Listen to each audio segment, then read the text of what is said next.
Hey everyone, today I'm going to show you how to fix the Steam initialization failed error. So let's get started with this quick tutorial. First things first, you'll need to completely close Steam if it's currently running. Look at the bottom right corner of your screen where you'll find the Show Hidden Icons button. Click on it to reveal all the applications running in your system tray. Once the hidden icons appear, locate the Steam icon among them. Right-click on the Steam icon, and from the menu that pops up, select Exit Steam. This ensures the application is fully closed rather than just minimized, which is important for the next steps to work properly. Now that Steam is completely shut down, locate the Steam shortcut on your desktop. This is usually the icon you normally use to launch the application. Right-click on this shortcut, and from the context menu that appears, select Properties. This will open a new window with various tabs and settings related to how Steam launches on your computer.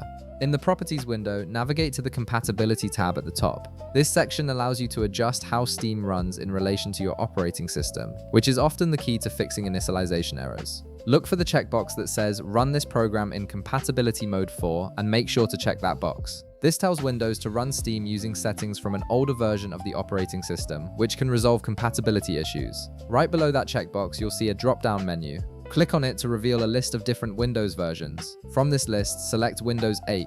This compatibility mode often resolves initialization problems because it adjusts how Steam interacts with your current operating system's features and security settings. Next, scroll down a bit and you'll find another checkbox labeled Run this program as an administrator. Go ahead and check this box as well.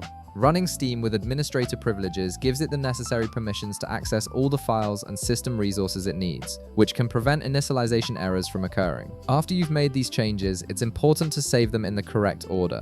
First, click the Apply button at the bottom of the window. This saves your settings without closing the Properties window. Then click OK to confirm and close the window completely. These changes are now stored and will take effect the next time you launch Steam. For these compatibility settings to fully take effect, you'll need to restart your computer. Go ahead and do that now. Once your PC has restarted and you're back at your desktop, open the Steam app normally by double-clicking its shortcut. The initialization failed error should now be resolved and Steam should launch without any issues. And that's it. You've successfully fixed the Steam initialization failed error by adjusting compatibility settings. If this video helped you out, be sure to leave a like, subscribe, and I'll see you in the next one.